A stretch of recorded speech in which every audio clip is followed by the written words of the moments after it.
Hello guys, welcome to techman's life. আজকের ভিডিওটা বহু প্রতীক্ষার একটা ভিডিও। অনেক দিন ধরে ভাবছি যে এই ভিডিওটা করব। আজকের ভিডিওতে আমি তোমাদের সঙ্গে আমার রেলওয়ে ট্র্যাকম্যান থাকাকালীন কেমন স্যালারি ছিল সেটা শেয়ার করব।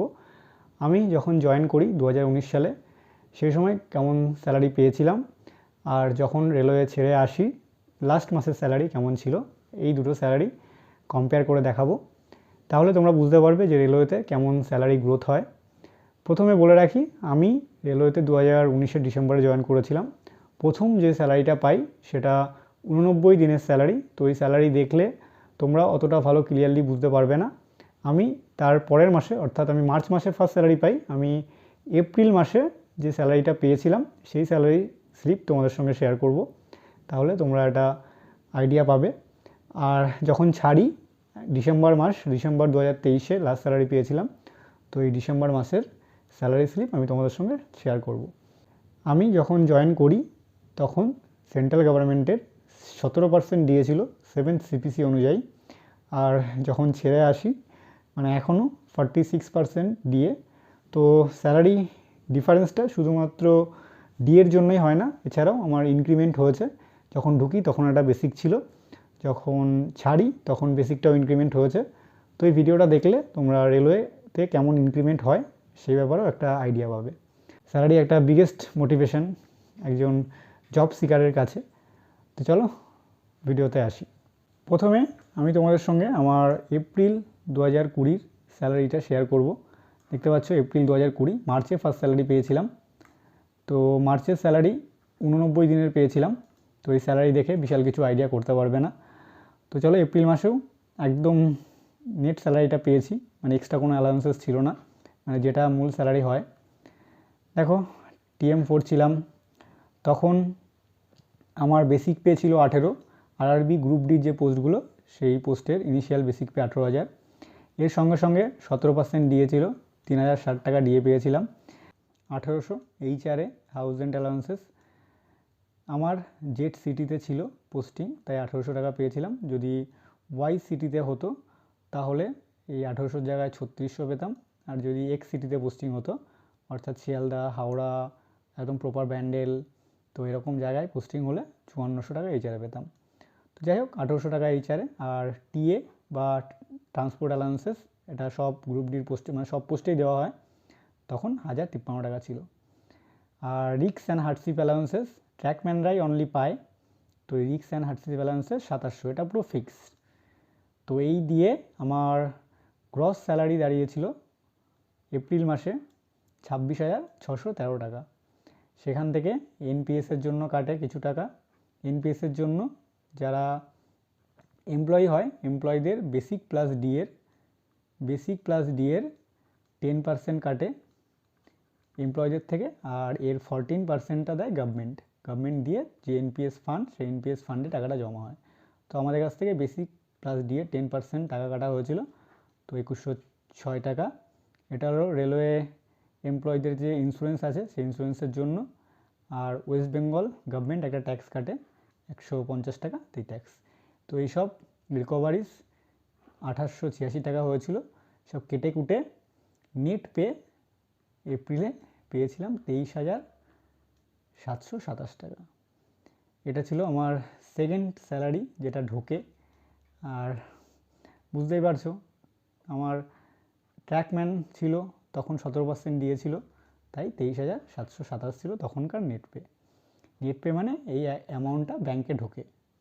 তো দেখলে স্যালারি কেমন ছিল তখন। আর এই লাস্ট ডিসেম্বরের স্যালারিটা এবার দেখি। দেখো এটা হলো ডিসেম্বর 2023 তার পে স্লিপ। তো ডিসেম্বর 2023-এ আমার বেসিক পেটা ইনক্রিমেন্ট হতে হতে 20,300 হয়েছিল। বলে রাখি রেলওয়েতে ইনক্রিমেন্ট প্রত্যেক বছর 3% করে হয়, রেলওয়েতে না, সব ডিপার্টমেন্টেই। মানে প্রথম বছর 18,000 বেসিক হলে নেক্সট বছর জুলাই মাসে ইনক্রিমেন্ট দেওয়া হয়, জুলাই মাসে এর 3% বাড়বে। তো এরকম করে বাড়তে বাড়তে আমার যখন ডিসেম্বর 2023-এ 20,300 হয়ে গেছিলো বেসিক পে। তারপর ডিএ 46% ডিএ, তো ডিএ দিয়ে 9,338। হাউস রেন্ট অ্যালাউন্সেসটাও বেড়ে গেছিলো। হাউস রেন্ট অ্যালাউন্সেস প্রথমে 8% থাকে, কিন্তু মিনিমাম 1800 টাকা দেওয়া হয়। তো তারপরে 9% হয়ে গেছিলো, তো 9%-এ 1827 টাকা দিয়ে যখন 50% হয়ে যায় তখন এই হাউস রেন্ট অ্যালাউন্সেসটাও বাড়ে, এটা তখন 10% পাওয়া যায়। তো এটা 9% হিসাবে 1827 টাকা। তারপর ইনক্রিমেন্ট হলে ট্রান্সপোর্ট অ্যালাউন্সেসটাও বেশি পাওয়া যায়, তো 1314 টাকা ট্রান্সপোর্ট অ্যালাউন্সেস। আর রিক্স অ্যান্ড হার্ডশিপ অ্যালাউন্সেস এটা একদম ফিক্স 2700 টাকা। এই দিয়ে টোটাল গ্রস পে দাঁড়িয়েছিল 35,479 টাকা।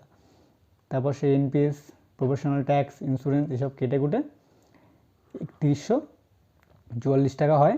তো সব বাদ দিয়ে লাস্ট যে আমি রেলওয়ে থেকে স্যালারি তুলেছি সেটা হলো 32,335 টাকা। অনেক শোনা যায় যে রেলওয়েতে বিশাল স্যালারি, 35,000 স্যালারি, 40,000 স্যালারি, এরকমটা না, সব ডিপার্টমেন্টে এরকম না। তো যাদের সিটিতে পোস্টিং, অর্থাৎ এক সিটিতে পোস্টিং, তাদের স্যালারিটা বেশি হয়। তারা মানে জেড সিটিতে যাদের পোস্টিং তাদের থেকে 3600 টাকা বেশি পায়। তারপরেও অনেকে নাইট ডিউটি করে, তো নাইট ডিউটি অ্যালাউন্সেস দেওয়া হয়। তারপর অনেকে টিএ পায়, মানে 8 কিলোমিটার দূরে কোথাও কাজে গেলে নিজের সেকশনের বা নিজের গ্যাং ইউনিট যেখানে, তো সেখানে 350 টাকা করে এক্সট্রা পাওয়া যায় মিনিমাম। তো এই ওসব ধরে টোরে অনেক স্যালারি হয়ে যায়। তো নর্মাল ওইসব বাদ দিলে একদম যে নেট যে স্যালারিটা কোনো কিছু এক্সট্রা অ্যালাউন্সেস ছাড়া, সেটা এটাই।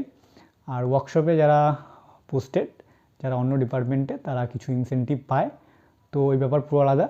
ট্র্যাকম্যানের স্যালারি নিয়ে আমি তোমাদের সঙ্গে আলোচনা করলাম যে একজন ট্র্যাকম্যান এরকম স্যালারি মোটামুটি পায়। তো এখন যারা নিউ জয়েন করেছে তাদের শুধু বেসিকটাই 18,000 ধরো, 18,000 ধরে তাদের সেম ক্যালকুলেশানে হিসাব করলে 46% দিয়ে সব হিসাব করলে তোমরা এখনকার যারা ক্যান্ডিডেট, এখনকার যারা এমপ্লয়ি, তাদের স্যালারিও ইজিলি বের করতে পারবে। তো এই হলো রেলওয়ের স্যালারি গ্রোথ। 23,000 মাইনা পেয়েছিলাম নেট পে, সেই 23,000 থেকে 32,000 সামথিংয়ে আমি ছেড়েছি। তো এই মোটামুটি 4 বছর আমার সার্ভিস লাইফ ছিল। তো 4 বছরে এরকম স্যালারি গ্রোথ হয়, মানে মোটামুটি 9,000 মতো স্যালারি গ্রোথ হয়েছে।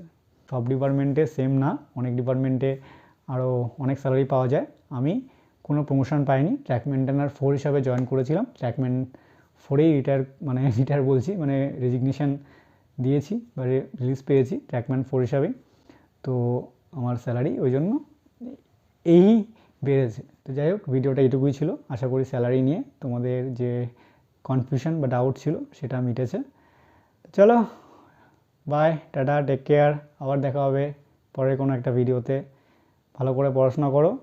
এটা গ্রুপ ডি পোস্টের স্যালারি, এর থেকেও অনেক অনেক বেশি স্যালারির জব আছে। আমি লেভেল 1-এর স্যালারি তোমাদের দেখালাম, তাহলে ভাবো সেন্ট্রালে লেভেল 6-এ যারা জব করে তাদের স্যালারি কেমন হতে পারে। এটা একটা বড় মোটিভেশন হিসাবে নাও, ঠিকঠাক করে পড়াশোনা করো।